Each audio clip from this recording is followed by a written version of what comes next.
हैं, लेकिन एक बात पे जो देश के किसान को आपत्ति है, नाराज़गी है, और वो बहुत ज़रूरी है समझना उसको कि जिस तरीके से पंजाब सरकार की तरफ से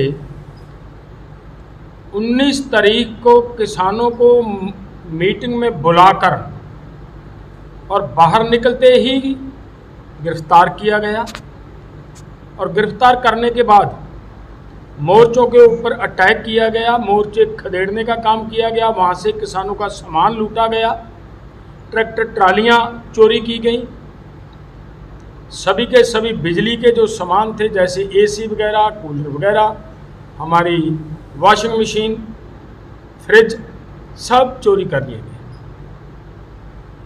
और इसके वजह से पूरे देश के किसानों को नाराज़गी है। किसानों का स्वाभिमान को ठेस पहुंचाने का काम किया पंजाब सरकार। क्या पंजाब से आम आदमी पार्टी का राजनीतिक तंबू उखड़ने वाला है? क्या भगवंत मान से पंजाब का किसान नाराज हो चुका है? क्या भगवंत मान को आगामी वक्त में सत्ता से हाथ धोना पड़ेगा? ये तमाम सवाल इसलिए खड़े हो रहे हैं क्योंकि भगवंत मान सरकार ने पिछले कुछ वक्त में ऐसे फैसले लिए हैं जो फैसले उन्हें राष्ट्रीय स्तर पर हाशिए पर लाने में एक बड़ा रोल निभा सकते हैं। आपको बता दें कि हरियाणा और पंजाब के शंभू और खनौरी बॉर्डर पर 14 जनवरी 2024 से ही धरना चल रहा था, जिस धरने को एक साल से आगे बढ़ाने का काम किसान नेता जगजीत सिंह डल्लेवाल और सरवण सिंह पंढेर ने किया। इसके साथ ही हरियाणा के किसानों का भी ज़बरदस्त तरीके से समर्थन मिला और पंजाब के किसानों ने एक साल से ज़्यादा वक्त तक पंजाब की ज़मीन पर किसान आंदोलन किया। उनकी मांगे केंद्र सरकार से थी, लेकिन भगवंत मान सरकार को ये फैसला रास नहीं आया और भगवंत मान ने आदेश दिया पुलिस को कि जल्द से जल्द इस किसान आंदोलन के तंबू को उखाड़कर फेंक दिया जाए। दरअसल 3 महीने से ज़्यादा वक्त तक अनशन पर बैठे रहे थे किसान नेता जगजीत सिंह डल्लेवाल साहब जब अनशन पर बैठे थे तो उस दौरान मोदी सरकार की भी नींद उड़ी हुई थी। उपराष्ट्रपति जगदीप धनखड़ ने जिस तरीके से कृषि मंत्री शिवराज सिंह चौहान को फटकार लगाई थी, उन्होंने कहा कि आखिरकार इस किसान की इतनी दुर्दशा क्यों हो रही है, इसके लिए सरकार ही जिम्मेदार है और कोई जिम्मेदार नहीं। लेकिन पंजाब के मुख्यमंत्री ने कहा कि जो हमारी ज़मीन पर जो धरना प्रदर्शन चलता है उससे पंजाब को आर्थिक नुकसान होता है, पंजाब की अर्थव्यवस्था प्रभावित होती है। ऐसे में पंजाब की ज़मीन से डल्लेवाल का धरना प्रदर्शन उखाड़ कर फेंक दिया गया। अब जगजीत सिंह डल्लेवाल यहाँ भगवंत मान और आम आदमी पार्टी के खिलाफ आकर खड़े हो गए। डल्लेवाल ने कहा कि हम केंद्र से तमाम उन मांगों को लेकर हमेशा बात करने को तैयार हैं, लेकिन जो बर्बरतापूर्वक महिलाओं को वहां से उठाकर फेंका गया, महिलाओं के साथ बदसलूकी की गई, बुजुर्गों के साथ बदसलूकी हुई, उसका खामियाजा भगवंत मान को 2027 के पंजाब विधानसभा चुनाव में भुगतना पड़ेगा। हरियाणा और पंजाब के बीच जल विवाद को लेकर भी डल्लेवाल ने कहा है कि हरियाणा के लोगों ने पंजाब को कभी अलग समझा ही नहीं, हमेशा से पंजाब के साथ खड़े रहे। पंजाब और हरियाणा एक ही सिक्के के 2 पहलू हैं, इन दोनों राज्यों को अलग नहीं किया जा सकता। लेकिन कुछ ऐसे लोग हैं जो इस देश को नुकसान पहुंचाना चाहते हैं, वो हरियाणा और पंजाब को बांटने का काम कर रहे हैं। जगजीत सिंह डल्लेवाल ने यह भी कहा कि हमने पत्र लिखा है केंद्र सरकार को कि किसानों के साथ जो बैठक केंद्र सरकार की होगी उसमें भगवंत मान की मौजूदगी नहीं होनी चाहिए। जाहिर तौर पर भगवंत मान के खिलाफ पंजाब में एक माहौल बनता हुआ नजर आ रहा है।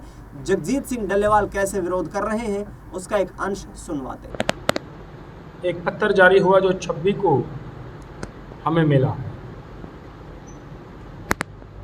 और वो उस केंद्र सरकार की तरफ से एग्रीकल्चर मिनिस्ट्री की तरफ से जो हमें लेटर आया उसमें हमें इनविटेशन दी गई है कि 4 मई की आपकी बैठक होगी और उसमें समय और स्थान तय किया गया है। और एक बात उसमें ये भी कही गई है कि केंद्र सरकार और पंजाब सरकार के नुमाइंदे उस बैठक में शामिल रहेंगे। देखिए, हम ये अच्छी तरह जानते हैं, समझते हैं कि किसी भी मसले का जो समाधान है वो बातचीत से ही निकलता है। हम ना बातचीत से कभी भागे हैं, ना आगे भागने का कोई मतलब है।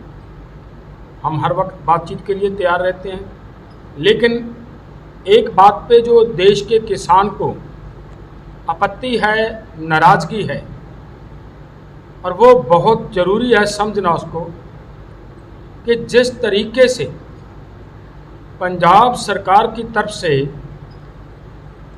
19 तारीख को किसानों को मीटिंग में बुलाकर और बाहर निकलते ही गिरफ्तार किया गया, और गिरफ्तार करने के बाद मोर्चों के ऊपर अटैक किया गया, मोर्चे खदेड़ने का काम किया गया, वहाँ से किसानों का सामान लूटा गया, ट्रैक्टर ट्रालियाँ चोरी की गई, सभी के सभी बिजली के जो सामान थे जैसे एसी वगैरह, कूलर वगैरह, हमारी वॉशिंग मशीन, फ्रिज, सब चोरी कर लिए गए।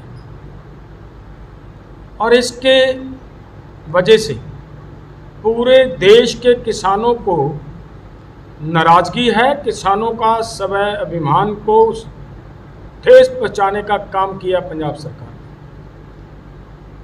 और एक बात ये भी कहना चाहते हैं, केंद्र सरकार ने हमें बुलाया था, केंद्र सरकार की भी यह जिम्मेदारी बनती थी कि कोई भी किसानों को उनके मोर्चों के ऊपर या किसान नेताओं को, बैठक पे आए हुए किसान नेताओं को कई तरह की कोई ऐसी घटना ना घटे, ये जिम्मेदारी सरकार की भी बनती थी। लेकिन इसके लिए हमें ये आपत्ति है पूरे देश के किसानों को कि पंजाब सरकार के नुमाइंदों के साथ बैठकर बातचीत करना हमारे लोग और किसान नेता भी उसको उचित नहीं समझते। इसके लिए हमारा निवेदन है केंद्र सरकार को कि किसान बातचीत से कभी पीछे नहीं हटते, ना भागते हैं, बातचीत के लिए तैयार रहेंगे, तैयार हैं, लेकिन कृपया पंजाब सरकार के नुमाइंदों को इस बैठक में न बुलाया जाए। नहीं तो फिर वो बात बनती है कि अगर बुलाते हैं तो फिर हमें मजबूरन उस मीटिंग का बाइकआउट करना पड़ेगा। सो हमारा निवेदन है सरकार से कि किसी तरह का पंजाब सरकार को इस बैठक में ना बुलाया जाए। हम आपसे ये भी रिक्वेस्ट करते हैं कि हमने आज एक पत्र लिखा है, कल हमें पत्र मिला है आपका सरकार का, और आज सरकार को हमने पत्र लिखा है, और यही बातें हम पत्र में कही हैं हमने, और उस पत्र के माध्यम से वहीं पे वापस जिस ऑफिसर जैसे पूर्णचंद जैसे ऑफिसर साहिबानों का साइनों से वो पत्र हमें मिला है, वो वैसे ही वहीं पे ही उस पत्र को उनकी ईमेल पे भेज दिया गया है, और भी अधिकारियों को हम वो पत्र भेजने का काम कर रहे हैं। तो हमारा ये है कि सरकार से हम ये निवेदन करते हैं कि काइंडली जल्द हमें ये बताया जाए कि इसके जो हमने आपको पत्र भेजा है उसके ऊपर। जगजीत सिंह डल्लेवाल किसान नेता और देश की राजनीति और किसानों की राजनीति के एक प्रख्यात चेहरे जो लगातार सवाल खड़े कर रहे हैं भगवंत मान से। लेकिन केंद्र सरकार को लेकर भी जगजीत सिंह डल्लेवाल का कहना है कि हमारी मांगे बदस्तूर जारी हैं, केंद्र सरकार के खिलाफ ये लड़ाई हम लड़ते रहेंगे। किसानों की एमएसपी का गारंटी कानून जब तक नहीं बनेगा तब तक किसान अपने पथ से नहीं भटकने वाला है। किसान लगातार सरकार से मांग करता रहेगा और सरकार को किसानों की मांग को मानने के लिए बाध्य होना पड़ेगा। देखना दिलचस्प होगा कि डल्लेवाल कितना दबाव केंद्र सरकार पर इन किसानों की मांगों को लेकर बना पाते हैं। फिलहाल इस खास कार्यक्रम में इतना ही। देश दुनिया से जुड़ी तमाम बड़ी खबरों के लिए देखते रहिए नेक्स्ट 9 पॉलिटिकल बाइट।